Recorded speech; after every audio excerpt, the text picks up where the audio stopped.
We spend enormous amounts of time in psychology and pop culture talking about toxic relationships, the red flags, the manipulation, the patterns to avoid, and that content is valuable. But today, we're going somewhere different.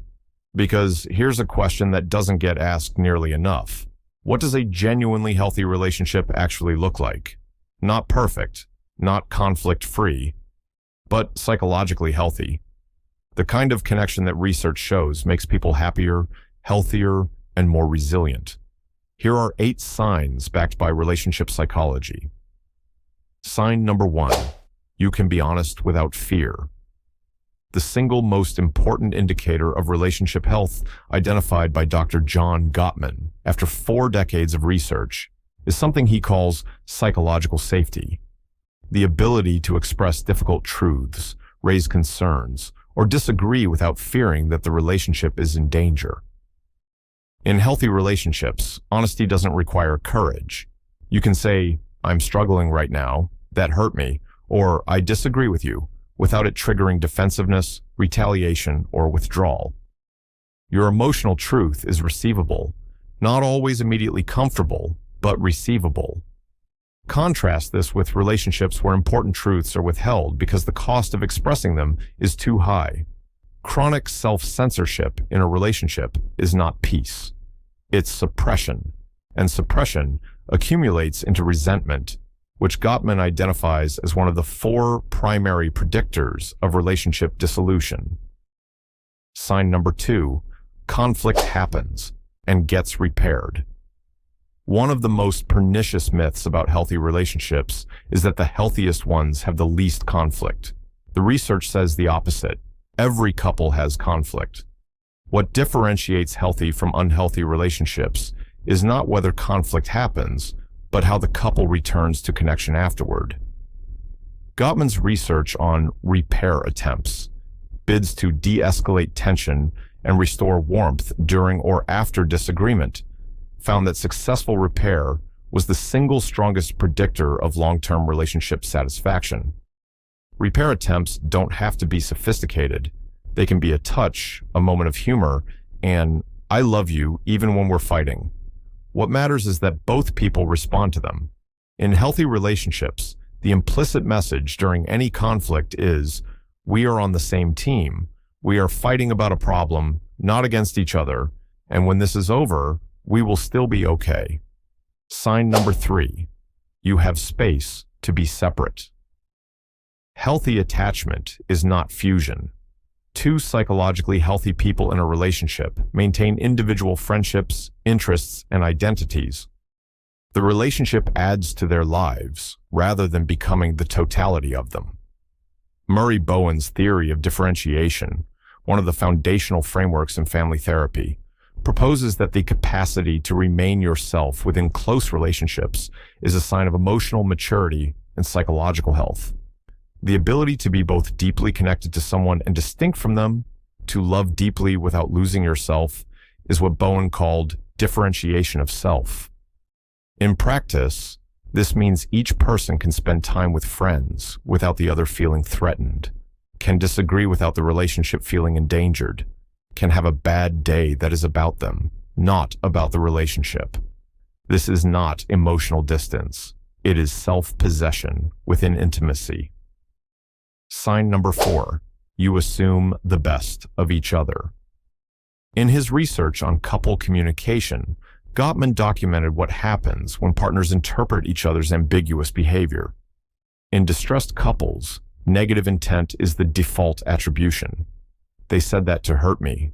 They forgot on purpose. That was passive-aggressive." In healthy couples, the default is charitable interpretation. "They must have had a bad day. They probably didn't realize. That probably wasn't meant how it sounded." This isn't naivety. It's a neurologically grounded choice about the lens through which you view your partner. Negative sentiment override, the term Gottman uses for chronically attributing bad intent, makes everything a partner does evidence of their inadequacy or malice. It creates a relational environment where nothing can land as good. Charitable interpretation is a practice. It can be built. And in healthy relationships, it becomes the default stance from which even difficult conversations begin. Sign number 5, both people's needs are visible.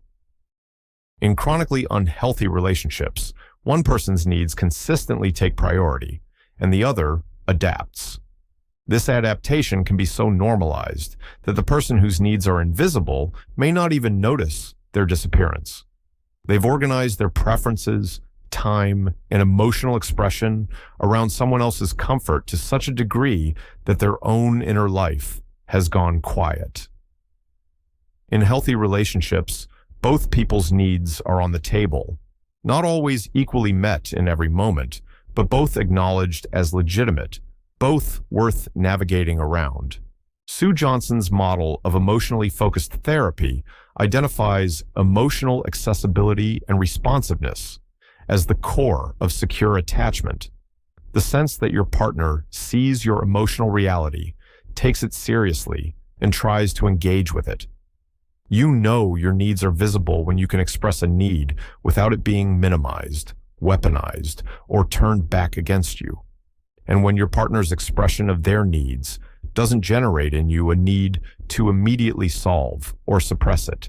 Sign number 6, there is genuine fondness and admiration. Beyond the absence of negative patterns, Gottman's research identified specific positive qualities that characterize the most stable and satisfying long-term relationships. Chief among them was what he called a culture of fondness and admiration, a baseline of genuine positive regard, appreciation, and respect. This shows up in small moments, a partner mentioning something they admire about you in conversation, expressing gratitude for ordinary things, remembering small details about your preferences, your history, your struggles, laughing together, being genuinely curious about your inner world. Gottman found that the presence of these behaviors predicted relationship stability more powerfully than the absence of negative behaviors. A relationship can have some conflict, some bad days, some communication failures, and still be profoundly healthy if the foundation of positive regard is solid. It's not the absence of weeds, it's the depth of the roots. Sign number 7, you both grow, individually and together. Arthur Aaron's self-expansion theory proposes that one of the primary motivations that draws people into close relationships is the desire for self-expansion. The sense that being with someone makes you more capable, more knowledgeable, more connected to new experiences and perspectives. In healthy long-term relationships, both people continue to grow, and they support each other's growth, even when that growth involves change. The partner who is becoming more confident, more ambitious, more interested in the world is celebrated, not perceived as a threat to the relationship's stability. Research by Brooke Feeney at Carnegie Mellon found that people whose partners supported their goals and ambitions achieved more and reported greater relationship satisfaction. The technical term is Michelangelo effect, the idea that ideal partners sculpt each other toward their best possible selves through active support and responsive engagement. Sign number 8, the relationship feels like a safe base, not a battlefield. The deepest sign of a healthy relationship is perhaps the hardest to articulate, but you recognize it when you feel it. It's the sense that this relationship is a resource in your life, not a drain. That being with this person makes the rest of the world more navigable.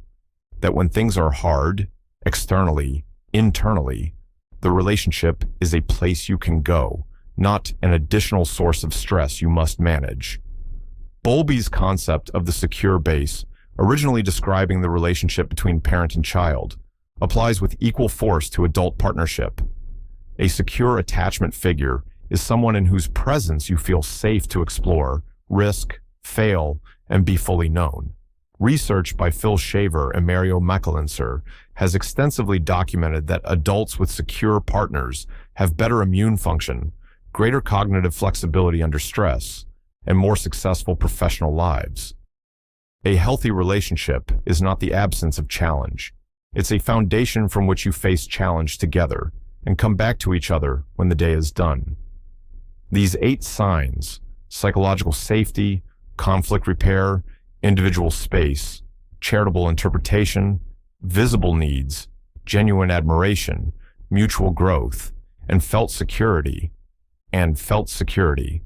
are not the ceiling of what relationships can be. They're the floor, the foundation that has to be present for the extraordinary moments of love to grow from. If your current relationship has most of these, celebrate that. It's rarer than it should be.